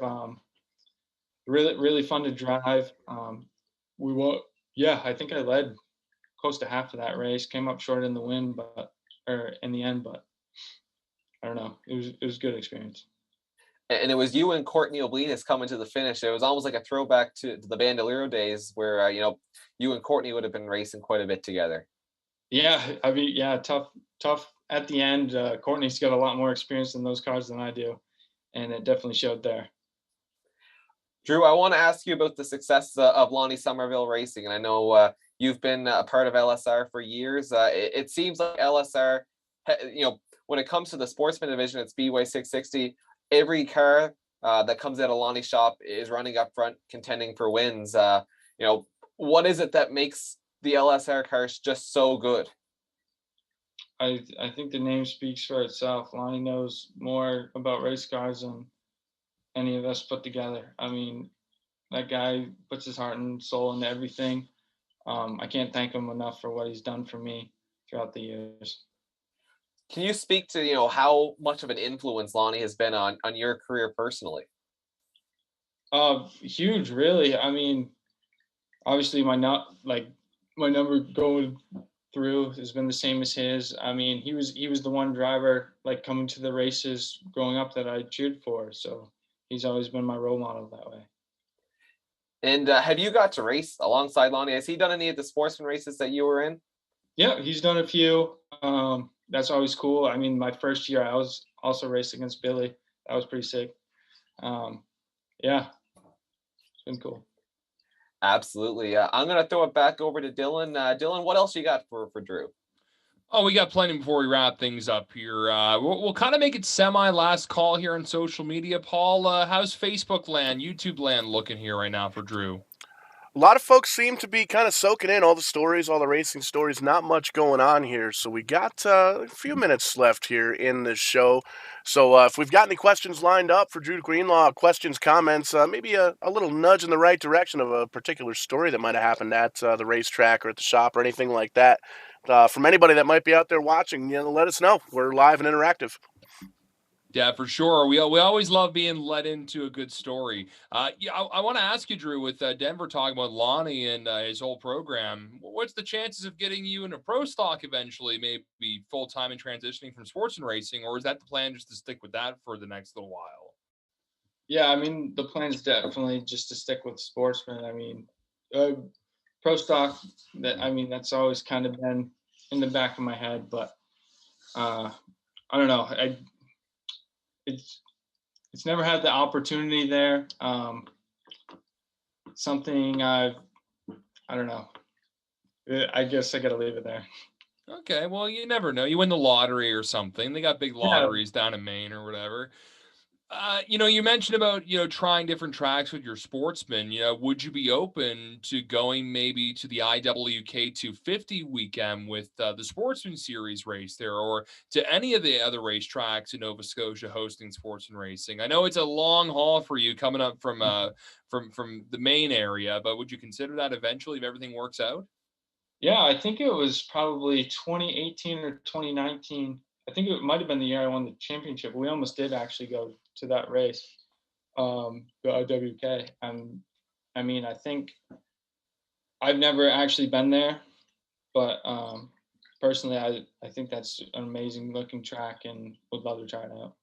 Yeah, well, it's kind of echoing what you were saying. Hopefully, with the border testing, it just seems to be the one thing right now is kind of the last thing here in the Maritimes with Maine about the testing. So hopefully, in a few months' time, that'll be at the wayside or at least a little cheaper.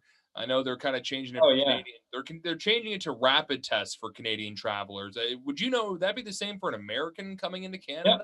Yep. So actually, as you know, my father's Canadian, so I actually do get Canadian citizenship. So I can still follow those same rules.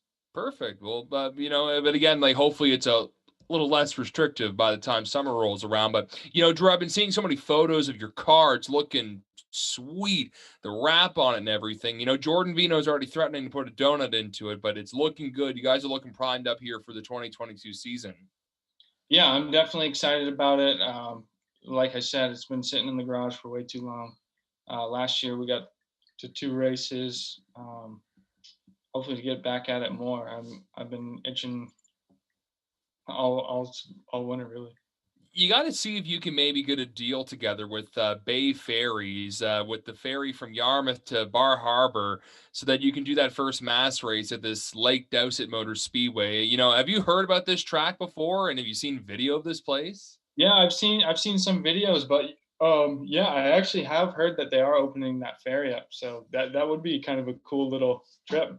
It'd be open just I think May. It's finally even before COVID it shut down. It's been with repairs and everything, but that would be probably very expensive. But again, if you work some sponsorship stuff in there, just as one of the lone Americans running with all these Canadians, what do you think about the atmosphere with 660 during Speed Weekend? Just the Maritimes especially, I find very, very passionate with racing compared to other parts of Canada. You're in a great place when you come up here, right? Oh, yeah. I mean, I pretty much grew up at the track in 660. Great atmosphere throughout. That's kind of the one thing I hold, what is the word I'm looking for? Dearly? Anyway, yeah, dearly to myself, I guess, is I kind of have 2 separate families. I got all my friends and family at home, and then I got my racetrack family. And I don't know, it's a great group of people. Met so many of you guys along the way, and I appreciate all of you. Do you plan on doing any main racing with any other divisions, or is it just focus on the Canadian stuff, then focus on the 9 to 5 job too? Yeah, no, not Not anything over here. I mean, with the whole COVID thing, we never really knew where that was going to end up. I mean, my dad did kind of talk about maybe getting a pass mod or something like that, just to like stay racing, but nothing ever really came up. And luckily, things look like they're turning around. If you don't mind me asking, what do you do over there? And okay, I got two questions. Is it Bangor or Bangor? It's Bangor, and Okay. What do you Bangor do sounds for way your, cooler though. yeah. So What do you do? What do you do for work over there? Yep. So 2 years ago, I graduated from UMaine with a degree in survey engineering. So we do everything. I work for an engineering firm. So we do like a lot of like construction layout stuff, like laying out bridges, buildings, stuff like that, to property surveys. Pretty much everything along those lines. So how do you fall into that into that career? That's kind of a weird story in itself. I kind of worked at different jobs through high school and stuff, met different contacts that started doing that stuff, and I just kind of liked it. I like being outside in the woods, stuff like that, or just outside in general, and that's what we do. We're outside every day. I know it's a little cold now, but this summer it's pretty good. I'm going to take over from Paul here just because I opened Facebook. Couple of last comments here as we wrap this up here. Jordan Vino wrote, drinking with you and your father on Speed Weekend in 2020. Does he mean 2020? I think he must mean 2021 because were you there for Speed Weekend 2020? What was that? Yeah. Yeah. Oh, yeah. I think we did across for, yeah, that was the one race, Speed Weekend. Yeah. So what's the story then with Mr. Vino? Jeez. Probably don't remember it. Probably well. I honestly don't remember. Well, maybe you remember this. Brent Roy's wondering what's the record for the most chicken fingers in one day. I think what he's trying to refer to is like back, honestly, back one of our special trips we had is the boys met up with us to go to Oxford, and I think I sat down on the grandstands, had about 5 things of chicken fingers that day. But, big ones? I don't know. They were pretty good size. I mean, they got like 4 count. I probably put 20 into me that whole day. I mean, that's what I live off of is chicken. I love that. Jordan wrote the cutouts. No, I mean 2020. So. Oh, 2020. Oh, okay. Yeah. I do remember that now. I was thinking maybe we did race once in 2020, but I guess not. But yes, so that Speed Weekend, I do remember now, they did bring cutouts of me and my dad to Speed Weekend, and they took pictures with all of us. Right. Okay. I remember seeing those photos float around too. A couple last things here. Jeff Weeks wrote, not racing related, but you mentioned you're working full time in Bangor. What do you do, and who's your favorite person to work with? Yeah, that's one of my coworkers there. He's just throwing a little jab towards himself. And last comment here on Facebook, at least for now. Taylor Albert was a guest a couple weeks ago. He wrote, what is the story behind the Bimbo 33 car?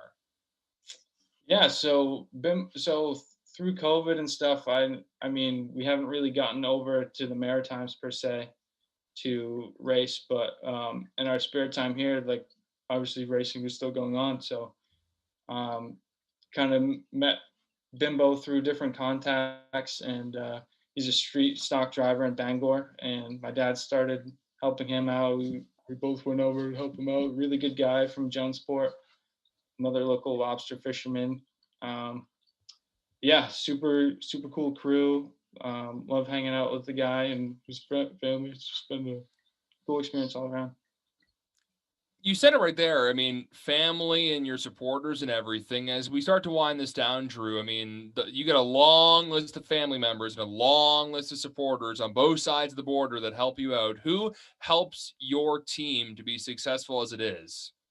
Yeah, I mean, first off, I really got to thank my dad. I mean, like I said before, with me going to college, this full-time job now, I really, the car's an esport, so he puts in a lot of long hours to that thing.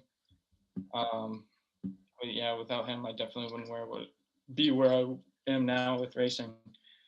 Obviously, I said Lonnie Somerville. He's helped me a lot. A couple of big sponsors. We got Lisa McIntosh with Remax Realty. She's been a sponsor of mine for many years, great friend of mine. Scott Gove Engineering, he helps us set up the car sometimes. He's a local drag racer over here. Waterfront Pub, Looks Lobster, Bimbo Look himself has helped me, all my other sponsors. Appreciate it. Denver, anything else here for Mr. Greenlaw? Well, Drew, I'd just like to thank you for coming on tonight. Hopefully things open up and we can see the number 23 on track this summer at Speedway 660 and beyond. And, we're looking forward to it. And, hopefully it'll be another big season and, back to some normalcy, hopefully. Yeah, I mean, we're still praying over here. Hopefully things keep going the way they are. Thanks for having me. Yeah, not a problem, Drew. We'll have some chicken fingers at 660 when stuff fully opens up. We'll have They don't have those sometimes there. I've told Brent for years to put those on the menu. Well, Brent's watching, so we got to get them they had them for like a year or two and then did away with them. I don't know what they're thinking. Brent, come on now. We got to bring them in, especially for reopening fully. We need chicken fingers. Man, we'll work on it. We'll pester him a little bit there. All right. So we go from Tony Leonard to Drew Greenlaw here, and next week, Denver, we've got a pretty heavy hitter show coming up. We do. Robbie Thompson and Dan Eddy. Those are two big names, Dylan.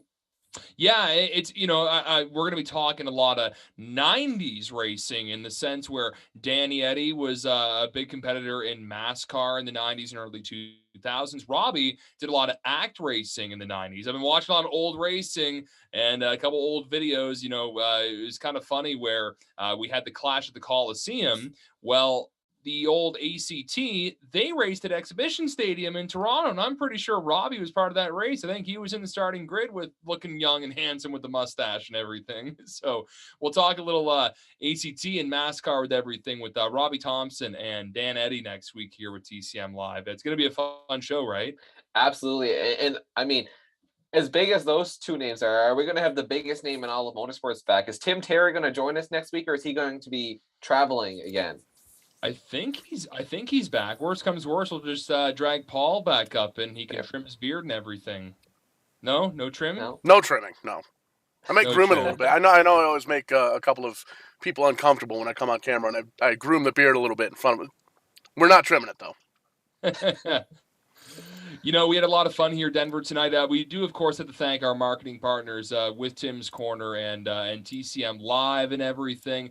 Certainly can't do without them, and we are getting ready for a big 2022 coming up. We referenced it a few times here. I know we're all getting sick and tired of talking about COVID, but we are getting out of it, hopefully, finally here in the Maritimes with loosening COVID restrictions, which, yes, Denver, I'm feeling hopeful. We're actually going to start here in May for a change. It's been since May 2019 that we've had May racing. It's been far too long, I think.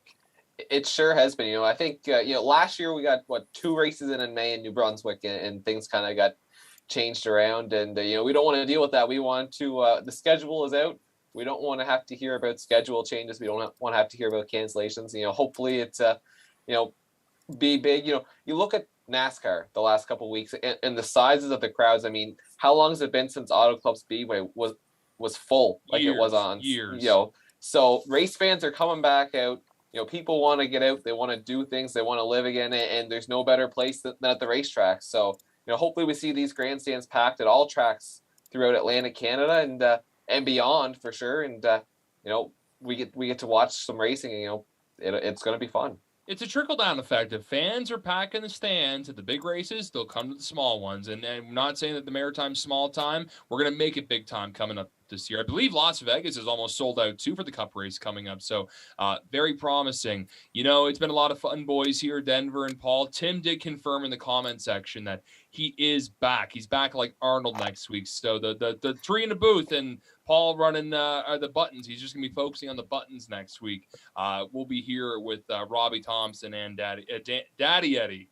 What a nickname. I'll make sure he gets that too. It was funny during the World Series of Asphalt. He sent me a photo of the announcer at New Smyrna, and he was wearing a dazzling Dylan jacket, like pretty pretty well. It was like purple instead of red. And he says, I think he stole that from you. And I said, he's stealing my gimmick, man. So I guess that means they need you down at New Smyrna next year, Dylan. You better make the plans now. Well, I'd love to be in sunny Florida instead of snowy, rainy Nova Scotia. It was snowing earlier and it was raining. We're getting more snow tomorrow. May can't come fast enough. Well, hey, we did the New Smyrna World Series of Asphalt on iRacing right here on Vidane TV 2 years ago. I know a couple of guys. Maybe we can make a trip down there, a little Tim's Corner Motorsports pilgrimage, like Mike James likes to call it. We got to get we got so many plans. Dirt Bristol, Newfoundland. There's a lot of itinerary. Paul, quickly before we wrap up, but what's coming up with Vidane TV this week? Completely forgot about it. What's coming up on Vidane? Oh, we got Neps tomorrow night. They're back. They're going to be racing. John Peters leading the championship by a lot. He is leading by a whole lot, almost a race and a half worth of points. RBR Maritime Group coming back Tuesday night. They're going to be doing their 6th race in the 6-pack challenge this year. Going to be crowning a champion. Brett Suggs doing a great job holding off the rest of the field in that. March 21st coming up, Eastbound Esports. Going to have the TCM 3rd annual Mike on the Rock 75 right after that, little doubleheader action. And then the TCM Wildcard Week coming up, March 28th, March 21st. Couple of smashed potatoes races, maybe a super speedway take 2. The Xfinity cars at Daytona from what it looks like. April 5th, we're looking at the Eastbound Esports finale and the TCM Showcase Open. 100 laps with the super late models at South Boston. And then the big show this spring to kind of cap off the iRacing season on April 7th. Going to be the TCM All-Star Showcase Super Late Models. 250 laps at South Boston. Going to be an absolute blast. And speaking of a blast, speaking of shameless self-plugs, July 15th, TCM, Tim's Corner Motorsports, big partnership up with the dirt racing on Friday night at New Hampshire Motor Speedway. Cup weekend would be an awesome opportunity to get you, your friends, your family, the guys at the shop down to New Hampshire Motor Speedway. Get down, check out that race. Make a 2-week trip out of it because 2 weeks before that weekend, SRX Racing is going to be at Stafford Motor Speedway. Haley Deegan, Greg Biffle, Matt Kenseth signed a couple of races. I'm not sure if Stafford's on the schedule. Tony's in there. Going to be a big time. And then the night before that, July 1st, this guy, Strictly Stock, makes his return in a street stock, the number 66 around a race car, at Stafford Motor Speedway. Come check it out. I'll have T-shirts. I'll have hats. I'll have stickers. Come check out your boy from Vidane TV. Who cares about SRX? That's the main event right there. Looking forward to it. It's going to be a blast. Got to give Gary Spinato Jr. a shout-out, Paul Verricchio Jr. From Rental Race Car. These guys are awesome to me. I've known them for 10, 11 years now. I'm excited. I haven't been in a race car in like 3 or 4 years. The last time I finished 9th, a lot of disqualifications. But the record books show this guy got a top 10. So really looking forward to it. So I'm going to put something in here. So you said you're running the street stock. October 1st, you're going to make the trip up to Miramichi. You're going to run the Very Best Fall Shootout Street Stock 100 and bring that 8-foot trophy back down to Connecticut. Yeah. If you can give me a ride, I'm in 100%. We got to even it out a little bit because I got a little bit of left side weight going on. So, I mean, as long as we can make it work, I'm in there. Hey, worst comes, we'll demo race together. There you go. The street stock race. As long as I can get a big enough shiny jacket, we'll do the Chris Jericho thing. Get some Christmas lights lined up. Yeah. How about Tony Khan buying Ring of Honor? Holy moly. That's another podcast. Sorry. Yeah, that'll be Tim's Corner Wrestling. Turn the AM upside down there. Hey, want to thank you all for watching Tim's Corner Live, episode 51. We didn't break anything. Well, Denver's internet broke for half a second, but we got through it. But Den, I saw the boss hovering around a couple of times. I'm sure she's probably wanting to get some Lululemon and time or something like that. There's schoolwork that needs to be done as well on my end, so there's a lot to get done here tonight. All right, we'll let you go. Hey, folks, thanks again for watching. We're back next week. Same bat time, same bat channel, same bat place with Robbie Thompson and Danny Eddy. So until next Wednesday, you can keep track with everything Maritime Racing, timscorner.ca and Tim's Corner Motorsports on Facebook. Until then, keep the hammer down. And what are we going to do, Denver? We'll see you at the track. We'll see you at the track. Hey, take care, everyone. We'll chat next week. Hi, Mary. Bye, Mary.